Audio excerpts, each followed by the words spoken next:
You're listening to the UnSafe Bible with Pastor Ken Brown.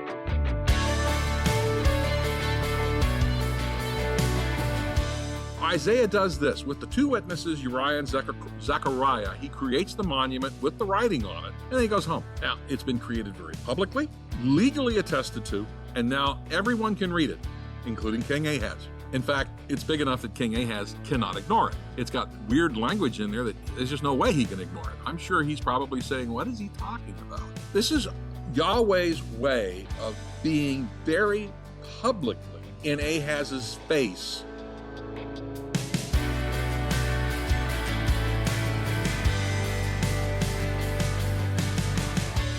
What does God have to do to get your attention?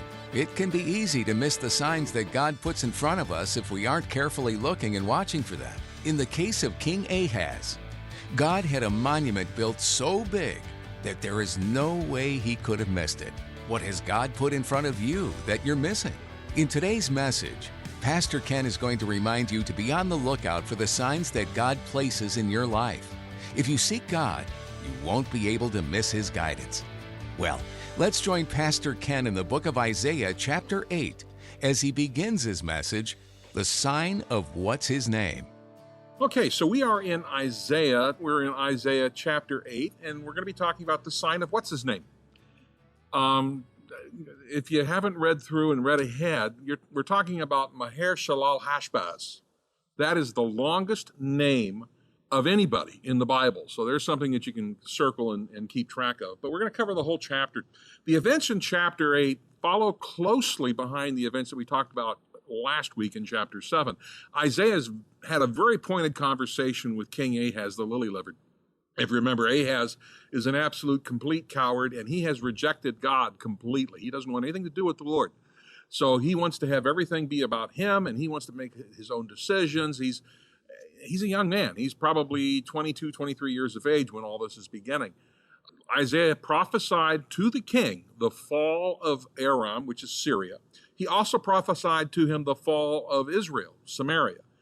The sign that was given to King Ahaz at that time was specific to King Ahaz. It was for him and for his court, and it wasn't for the people. But it did involve Emmanuel, the revelation that there was going to be this Messiah, this individual who is coming, who would signify that God is with the nation of Israel, with Israel and Judah combined. So since Ahaz has rejected what it is that the Lord offered, he's also opted as a result of that to reject God as well on behalf of the people. And this is going to have an impact that will last for thousands of years as a result of what King Ahaz did. So now Isaiah receives instructions from God to turn to the people and provide them a sign. Now, just like Ahaz, the people are scared too. They've seen 100,000 of their troops killed in battle. They've seen 200,000 of their compatriots taken away as prisoners, only to be released due to the impact of another prophet. So this next sign is for them. And the sign is good news and it's bad news. But it speaks about what's going to be happening. The Lord does have a message of hope for them. He really does. But he also has a message of impending doom because of their continuing rejection of him. And that's a problem. We read about that in the first 5 chapters, that's kind of the characteristic of the nation of Judah. They're rejecting God. Well, this is going to continue. We've seen that rejection theme all throughout the first 5 chapters. And what we see is a natural progression of unbelief and its end results. So Isaiah has now received instructions from God that he's going to become a graphic artist. He receives instructions from the Lord to make a large sign, a really large sign. Basically, he's going to have to make a large monument of some kind. That was the big thing during this time period in history, is that when kings would do something, they'd build a monument about 6-7 feet tall so that everybody could see what it was that they did, and they would write down all of the people they conquered and the things they did on that monument. Well, this monument is only going to have one phrase on it. But this is what has been told to Isaiah by God to do. He's supposed to construct a monument. Now, if he were doing it today, he would be buying space on one of the large signs along I-95, or maybe along a bunch of signs on I-95, or he'd be posting something on Facebook to get maximum coverage, or on Google, or Who knows? But it's the same kind of thing. This is marketing. God's into marketing. He really wants the message to be communicated to the people. And by the way, remember, Ahaz rejected God. Well, God's not got anything else for Ahaz. In fact, we don't see in the scriptures that God communicates again with Ahaz. But he wants Ahaz to hear these messages. It's kind of like, well, you rejected me, but I'm going to keep, like a bad penny, keep showing up. Put it this way, if he could get an airplane pulling a sign to go back and forth across the top of Jerusalem, he'd be doing it. That's what's going on here. So let's take a look at verse 1 of Isaiah chapter 8.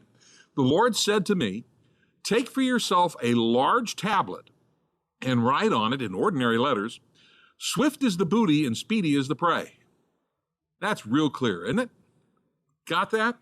The instructions from Yahweh for Isaiah is to, first of all, find a large tablet. And when you start digging into the Hebrew, it's a larger than average size tablet. It's actually a great piece of wood or a piece of metal, something that can be written on, but it must be huge.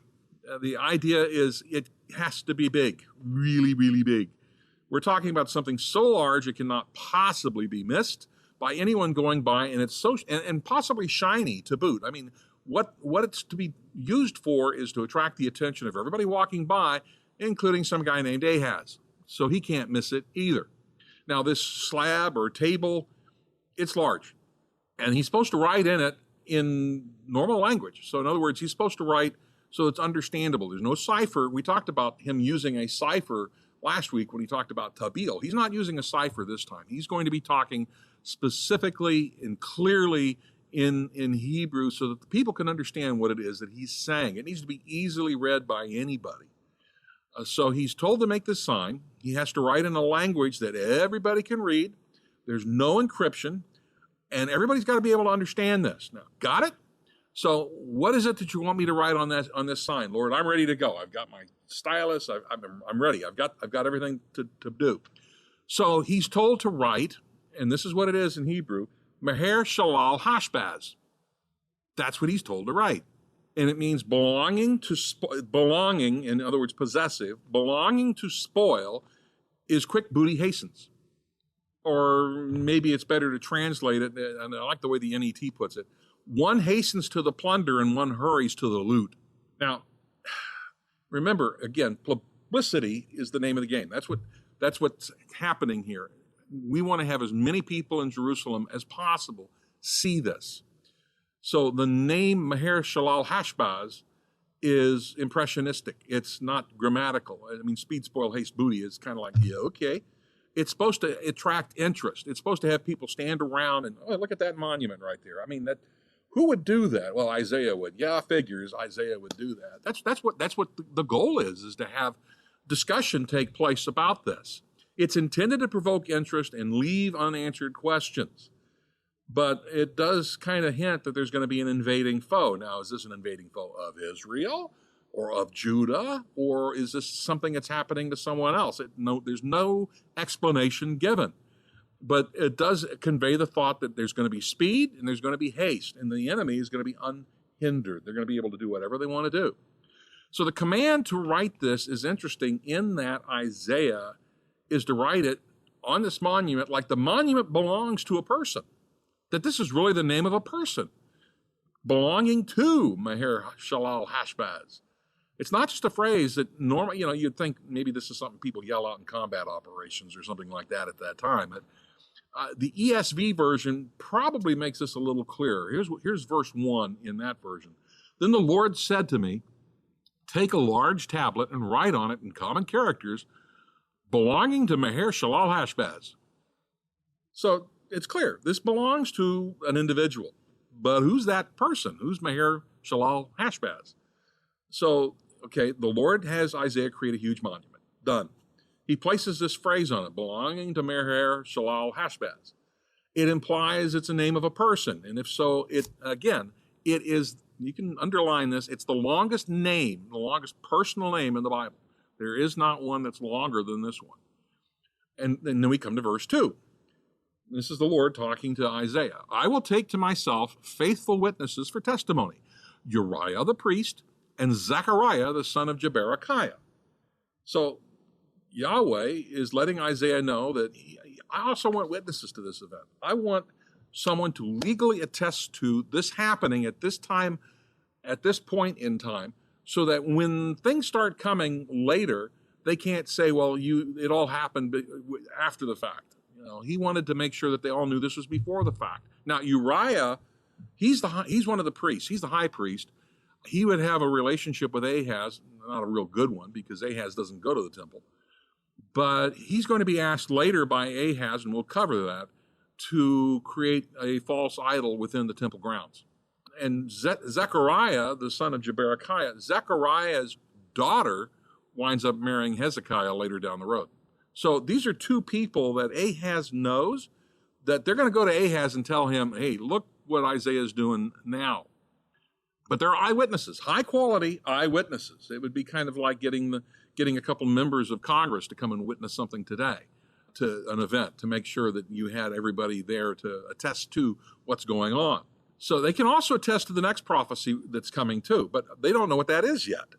All they know is they've been asked to witness the erection of a monument in a public place with a possessive, unusual phrase written on it. Now, these two people are known to the nation of Judah. They know them. They're faithful witnesses. They'd be trusted by the nation, known by the nation. They're on television all the time. They're in the Jerusalem Post. They're showing up everywhere. They would also have connections to King Ahaz. Remember, Ahaz and God, they're not talking anymore, okay? Ahaz has no interest in God, and God has no interest in Ahaz, and that's a sad, sad situation. But Ahaz is an unbeliever who's rejected God, and God says, fine, I'll give you what you want. But it's still his people. So Isaiah does this. With the two witnesses, Uriah and Zechariah, he creates the monument with the writing on it, and then he goes home. Now, it's been created very publicly, legally attested to, and now everyone can read it every time they walk by it, including King Ahaz. In fact, it's big enough that King Ahaz cannot ignore it. It's got weird language in there that there's just no way he can ignore it. I'm sure he's probably saying, what is he talking about? This is Yahweh's way of being very publicly in Ahaz's face while he is mulling over the question of what to do about aligning with Assyria. He hasn't made that decision yet, but he's about to. Verses 3 and 4, Isaiah now talking. So I approached the prophetess, and that's his wife. His wife is a prophetess. And she conceived and gave birth to a son. And the Lord said to me, name him Maher-shalal-Hashbaz. Hi, hon, I've got a name for our new son. We're going to name him Maher-shalal-Hashbaz. I'd get hit. I just would. I know I would. But here's the rest of the story. The Lord said to me, name him Maher-shalal-Hashbaz, for before the boy knows how to cry out, my father or my mother, the wealth of Damascus and the spoil of Samaria will be carried away before the king of Assyria. So he goes home to his wife. She's a prophetess. 9 months later, they have a little boy. It's their second child. And the name of this child is longer than the child. It's huge, Maher-shalal-Hashbaz. Now, Isaiah didn't know that was the case when he made the monument. Probably didn't. Maybe he did, don't know. Bible doesn't tell us. It seems like he made this and then 9 months later was told to do that. But it was created for this little boy. In other words, this is a short turnaround prophecy that's now been fulfilled because this monument belongs to this little boy. It's for him. So the message that's connected with the birth of this little boy, because of the fulfillment found in the birth, is just as certain. So now we're going to get the rest of the story, the rest of the prophecy. He was born. I told you he was going to be born. This is the deal. So before the boy, and let's put this into plain English, okay? Before the boy can say dada or mama, the king of Assyria will carry away spoil from Damascus and Samaria. So the boy's born, and before he's a year old, it's over with for those two nations. Just like King Ahaz was told back in chapter 7. Remember chapter 7? King Ahaz was told by Isaiah, this is what's going to happen. I'm going to protect Israel. I'm going to take care of these two. They're just blowing smoke. And he refused to believe him. Well, he's still telling that same story. And now he's telling all the people that story. They're going to all be very clear about it. So this takes the two parts of this passage and unites it with this one prophetic sign. So you got 4 words, or 2 phrases, if you want to call it that form the message. And it's in the name of Maher-shalal, which means quickly shall trophies be taken. Okay, the prophet is seeing the army of Samaria full and disgraced running off in flight, and the Assyrians are going to take all kinds of trophies. And Hashbaz, the second, talks about the loot, the booty that's going to be taken as Assyrian forces enter Damascus as well, and possibly into Samaria.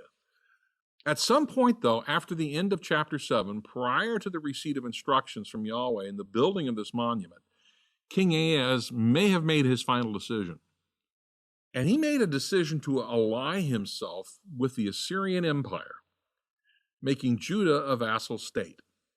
This would be almost the same as if Israel today were to align with Nazi Germany. It's the same kind of situation. The Assyrians are not good people. The Nazis weren't either. So the Assyrian Empire has now made Judah a vassal state. What that means is, you send us all your money, you send us all your goods, maybe we'll protect you, maybe we won't. But you send us all your money and you send us all your goods. The final actions, though, took place after probably Isaiah 8:4. So here's the detail behind it in 2 Kings chapter 16, verses 7 and 8. Ahaz sent messengers to King Tiglath-Pileser of Assyria, saying, I'm your servant and your dependent. March up and rescue me from the power of the king of Syria and the king of Israel, who've attacked me. Remember, God said, I'll take care of it. And Ahaz rejected that. He's doing it man's way. Then Ahaz took the silver and the gold that were in the Lord's temple and in the treasuries of the royal palace and sent it as tribute to the king of Assyria. So in other words, he emptied the treasury of the temple, the treasury of the nation, and gave it all to the king. What a deal. He just basically emptied remember, they were economically secure up to the death of the Jotham, who was the prior king. Now, all the money has just gone to Nineveh, all of it. In chapter 7, verses 7 to 9, King Ahaz was plainly told by Isaiah that there was no need to ally with Assyria. God had it under control.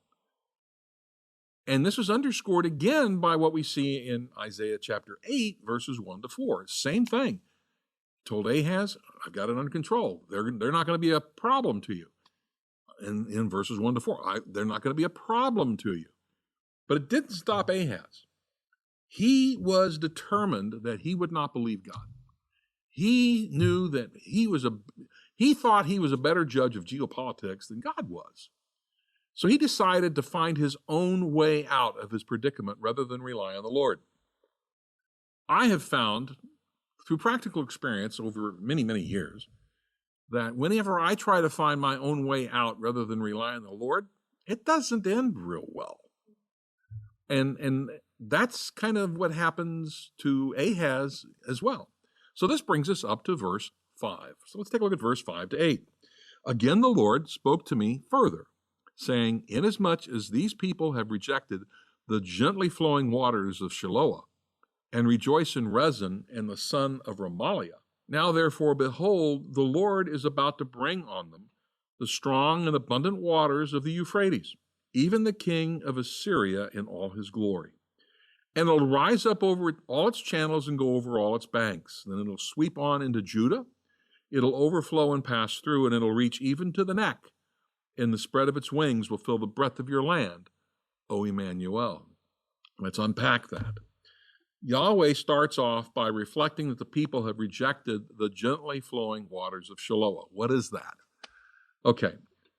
Probably as early as the reign of Solomon, water had been brought into the temple grounds to a tank in the valley of Kidron, and it irrigated the royal gardens, but it was also a source of water that came into the temple area, and it was very reliable. It was always there.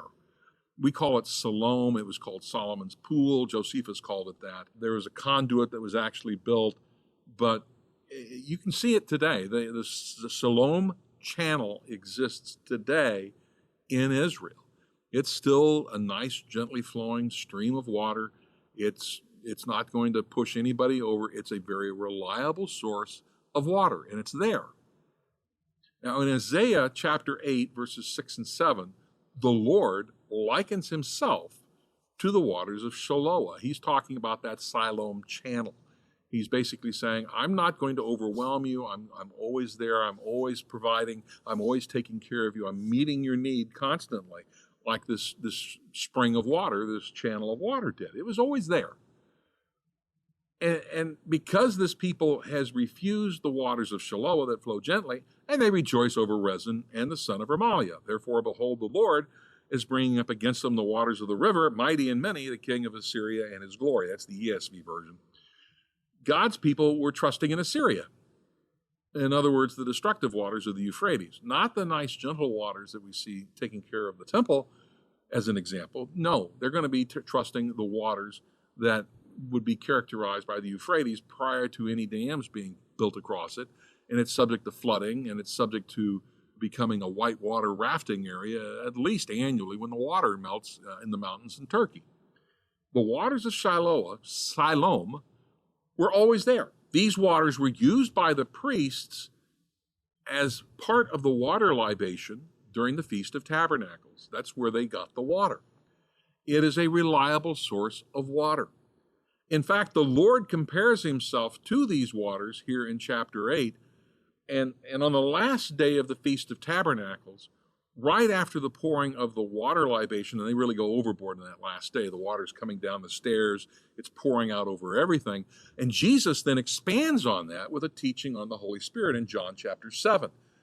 Same waters. John 7, 37 to 39. On the last day of the feast, again, the last day of the Feast of Tabernacles, the greatest day, Jesus stood up and shouted, "If anyone's thirsty," so here's all this water going down the stairs, "if anyone is thirsty, let him come to me, and let the one who believes in me drink. Just as the scripture says, from within him will flow rivers of living water." Now, he said this about the Spirit, whom those who believed in him were going to receive before the Spirit had not yet been given, because Jesus was not yet glorified. So we see that this was an example for Isaiah, talking about the Lord, how he is gentle like the waters of Shiloah. We see even Jesus talking about that as an example of the Holy Spirit, and that rivers of living water would be coming forth. And because this is a very reliable source of water, that's why it's being used as an example continuously. We also see here in verse 6 kind of the attitude of the people of Judah at this time. Now, remember again, there had already been a battle. There had already been 100,000 troops killed, and 200,000 people had been taken captive. They were released, but they were taken captive. So if you were to take a look at the latest polling numbers on behalf of King Ahaz in Jerusalem, then he's not getting a lot of good polling numbers these days. They're not in heavy favor for him. Remember, he's just emptied out the entire treasury of the temple and the kingdom and gave it all to Assyria to pay for them to come. So there actually may be popular support in some corners of Jerusalem at this point for Rezin and Pekah to actually come and take over. And the Lord knows that. That's why we see, inasmuch as the people have rejected the gently flowing waters of Shiloah, and rejoice in Rezin and the son of Remaliah. So there's this underlying potential of rebellion that's actually there because of what's been going on. Things aren't happy. Remember, 4 years ago, under Jotham, good economics, the last incursion had been turned down. They had taken care of the problem. There were no issues. And then Ahaz becomes king, and in just a short period of time, he's turned the entire nation around, and it's become politically correct to do everything except worship the Lord. This is what's happened, and it didn't take very long for it to happen. You stop and think, how could the people turn around so quickly and reject the Lord? Well, as we learned in the first 5 chapters, they were already headed that way. They just got a king that they liked and that they could follow, who kind of expressed their own opinions.